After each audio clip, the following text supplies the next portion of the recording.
It's a pleasure to be here today. I've been with Care Not Killing for 6 years altogether now. What I wanted to do is just to go through the handout that you would have received when you came in, and this is a single sheet of A4. It's there to brief you about the issues, but it's also written in a way that you could use it to leave with your MP after you've spoken to them. And we set the scene and go through some of the key arguments that you'd like to use. Now, just a way of background, first of all, we're talking about two laws here in the UK. First of all, under the Suicide Act, it's a crime to encourage or assist another person's suicide. You can go to prison for up to 14 years for that, although convictions are very, very rare. And then secondly, under the murder law, it's a crime intentionally to take the life of another person, even if this is done for compassionate motives. So assisted suicide and euthanasia are both against the law in this country and always have been. But there are some pretty major threats at the moment. We have, first of all, 2 court cases which were heard in the High Court just a couple of weeks ago involving patients with locked-in syndrome. One of them, Tony Nicholson, is an attack on the murder law, and the other one, who we only know as Martin, is an attack on the Suicide Act. And all the evidence has been heard. We're expecting the judgment to come later in September. And it's likely that this case, whatever the result is, will go all the way up to the Supreme Court. We're going to be hearing a lot more about these 2 men. And then, as well as these 2 court cases, there are 2 bills. There's one up in Scotland at the moment. A consultation's been held, and we're waiting for Margaret MacDonald, pictured here, to bring back her bill and attempt to gain the necessary 18 signatures she needs to take it forward. And then just this week, Lord Falconer has announced a new bill here in Westminster, which he intends to bring into the House of Lords next year. And as Dan mentioned this morning, there's a consultation paper that's been produced on that this morning that you can download off the internet. And essentially what he's arguing for is that we legalise assisted suicide for adults who are mentally competent and have less than 12 months to live. And we'll come back to Falconer a little bit later. Now, there are 3 main arguments against euthanasia: that it's unnecessary. If you look after people properly, the overwhelming vast majority don't actually want it. Secondly, that it's dangerous because there are huge threats to public safety if we were to change the law. And thirdly, it's morally wrong. Every single faith is opposed to it, and certainly throughout medical history, all medical ethical codes have been opposed to it as well. But returning to your handout, in terms of the arguments that you can bring, and you can select probably 3 or 4 of these to raise with your MP, but let's just go through them quickly. Firstly, pressure on vulnerable people. Any change in the law to allow assisted suicide or euthanasia would place pressure on vulnerable people to end their lives for fear of being a financial, emotional care burden on others. And this will particularly affect those who are disabled, elderly, sick, or depressed. And it's not necessarily overt coercion. It's much more an internalized sense of duty. You know, I'm just a burden upon you. It would be better off if I wasn't around, that people feel, and then they come up with what seems like an autonomous choice, but is not really a choice at all. And when the House of Lords looked at this issue in great detail back in 1994, this was the main reason they recommended the law wouldn't be changed. Lord Walton, who chaired that committee, summed up by saying, "We were concerned that vulnerable people would feel pressure, whether real or imagined, to request early death." And really that's the argument that has convinced Parliament whenever it's looked at this issue, the whole thing about public safety. Secondly, good palliative care. Persistent, ongoing requests for euthanasia are extremely rare if people are properly cared for, so our priority must be to ensure that good care addressing people's physical, psychological, social and spiritual needs is accessible to all. And that's what good palliative care is. If you look after people properly, the overwhelming vast majority do not want to actually end their lives. And Britain is number 1, as we've heard already, in provision of palliative care. But the problem is there is something of a postcode lottery that operates. The very best care is not available to all, and we need to be pushing for that. This is Baroness Finlay, Professor of Palliative Medicine in Cardiff. She's also a member of the House of Lords, has been an adamant spokesperson against a change in the law, and her own personal experience. Mum wanted to die, but convincing her to live gave us both a gift beyond measure. When we address people's symptoms properly, the reasons they're wanting to end it, including their questions about meaning and purpose, the overwhelming vast majority don't want it. Now, you will hear that the current law is a mess, that it doesn't work properly, that it's inappropriate and needs fixing. Don't believe it. If it ain't broke, don't fix it. And the current law is actually working quite well. It's clear, it's right, it doesn't need changing. Why is it good? Well, because it holds penalties in reserve that act as a very, very strong deterrent to exploitation and abuse. We see the way it's working in the very, very low number of cases that we see in Britain. But on the other hand, it does give discretion to prosecutors and judges to, what we might say, to temper justice with mercy in hard cases. And we see this discretion not only in the Director of Public Prosecutions, the DPP, deciding whether or not to bring a prosecution in a given case. He weighs up his criteria, but also in sentencing as well. You might remember Stephen Marshall. He's from my county in Hertfordshire, carried out a very grisly murder a few years ago. He got 36 years life imprisonment.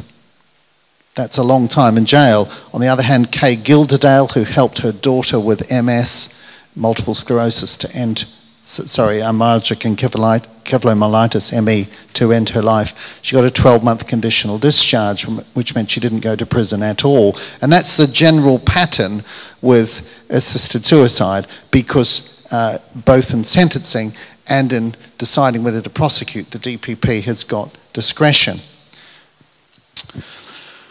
Hard cases make bad law. Even in a free democratic society, there are limits to human freedom, and the law must not be changed to accommodate the wishes of a small number of desperate and determined people.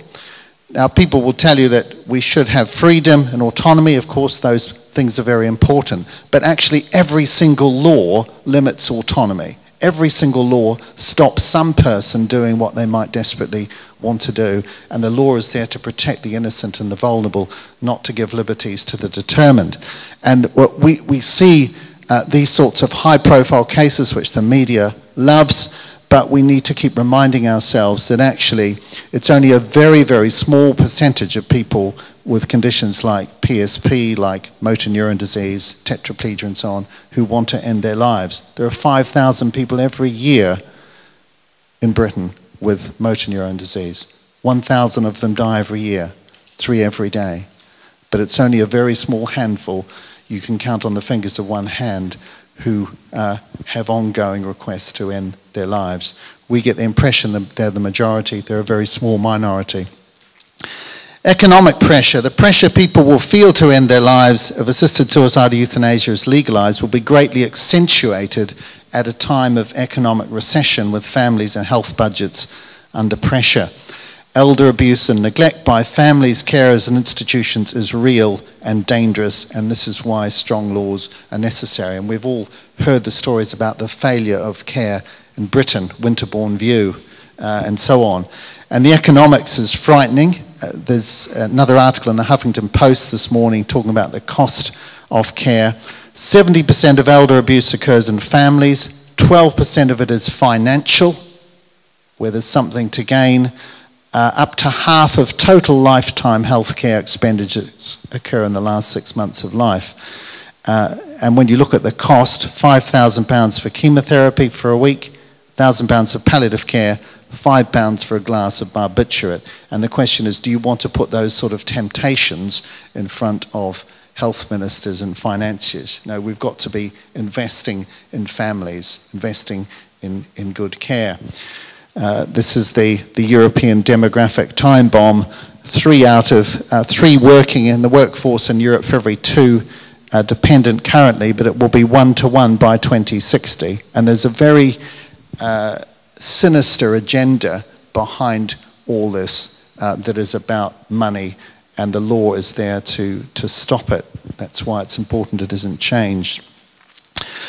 Parliament, the House of Commons, only debated this year, but there have been 3 votes in other parliaments, 2 in the House of Lords and 1 in Scotland in the last 6 years. And on all of those occasions, Parliament has resoundingly rejected any change in the law. The Joffe Bill, Falconer's Amendment, and then more recently the huge defeat suffered by Margot MacDonald's assisted suicide bill back in 2010. Campaigners on the other side will never tell you about this, but whenever Parliament has looked at it, they have been opposed. Commons leaders are opposed. Leaders in the House of Lords, the 4 prominent law lords, are all opposed. And interestingly, not coming from any faith perspective, but concerned about public safety grounds. Very little demand. We hear about people going to the Dignitas facility in Switzerland to end their lives. A lot of them make national television news. In reality, there are 15 to 20 cases per year. But according to a House of Lords inquiry, and you've got the reference on your sheet there, if we had an Oregon-type law, such as in that northwest US state, we'd have 1,200 deaths a year. With a Dutch-type law, we would have 13,000 deaths a year. And in Oregon, which is upheld, we have these frightening statistics. 1/3 die for fear of being a burden. Less than 5%, less than 1 in 20 have psychiatric evaluations to determine whether they're depressed, but 1 in 6 are. Self-reporting up to the doctors, and you've seen the numbers. Anyway, don't be fooled. There'll be a massive increase if the law changes. We hear a lot about safeguards, such as limiting it to certain categories of people. The problem here, and I never use the term slippery slope, I always talk about incremental extension, because there is an agenda to expand the categories of people. And we've seen this in the Netherlands. Assisted suicide then leads to euthanasia. Voluntary euthanasia leads to involuntary euthanasia. If you start it for adults, then we'll have arguments about Gillick competence of children who are 15 or 16 but can think like adults. Mentally competent to incompetent, well, she can't decide now, but she would have wanted it. The terminally ill then moves to the chronically ill. And you'll hear always, this is only for adults. It's only for the mentally competent. It's only voluntary. I tell you, it's only the beginning. And we know that there is an agenda. And once a right to end one's life has been established, then equality law will be used to crank up the criteria. Medical profession's been mentioned already. The British Medical Association affirmed its opposition to any change in the law last week at its annual representative meeting. And in fact, all the major colleges in Britain are opposed, 65% of all doctors. And when you look at the Association for Palliative Medicine, which involves those doctors looking after the terminally ill, then the figure is 95% are opposed to a change in the law. Doctors don't want to be involved. They see the dangers. They know what they can offer. They know how this is all about the concerns of the worried well, and that symptoms can be treated much better than people are led to believe. Disability rights groups, all major disability rights groups in Britain oppose any change in the law, believing it will lead to increased prejudice towards them and increased pressure on them to end their lives. Baroness Jane Campbell is a major spokesperson, heads up a group with the curious title Not Dead Yet UK. And when this issue was last debated in the House of Lords, over 30 disability rights leaders on both sides of the Atlantic wrote to every member of the House of Lords to say, don't change the law. We're desperately worried because we know the pressure that will come upon us. Public opinion polls can be easily manipulated when high media profile and often celebrity-driven hard cases are used to elicit emotional reflex responses without consideration of the strong arguments against legalization. There are not strong arguments for changing the law, and this is why you will see that most of it focuses on celebrity support. Dignity in Dying, the former voluntary euthanasia society, is in the business now of recruiting large numbers of celebrities. They have 45 celebrity patrons now. Every one is a new news story. These are people who are leaders in arts and entertainment, in the sporting field, journalists, and so on. Here are some of them. And the idea is that because they could perceive it to be a popular cause, they're lending it their support. And then finally, just back to Falconer again, Lord Falconer set up a commission just 2 years ago. It reported in January this year. It was conceived by Dignity in Dying. It was financed by one of their patrons, the novelist Terry Pratchett. It was chaired by Falconer himself. 9 of the 11 people on it were known to favour a change in the law. It wasn't surprising when they came out in January this year with exactly the recommendations that are in Falconer's new bill. It's been largely discredited in the media, but you will hear again and again and again about this commission. This is not an independent commission. It's not an official commission. It's not a parliamentary commission. It's a private commission conceived of by activists, paid for by their supporters, and backed by enthusiasts within Parliament. So don't be fooled about this. And you'll see at the bottom point there, their recommendations fit pretty much exactly with what we're seeing in this new bill that's being proposed today. So I hope that gives you some guidance and help in the kind of arguments to bring to your MP. Thanks.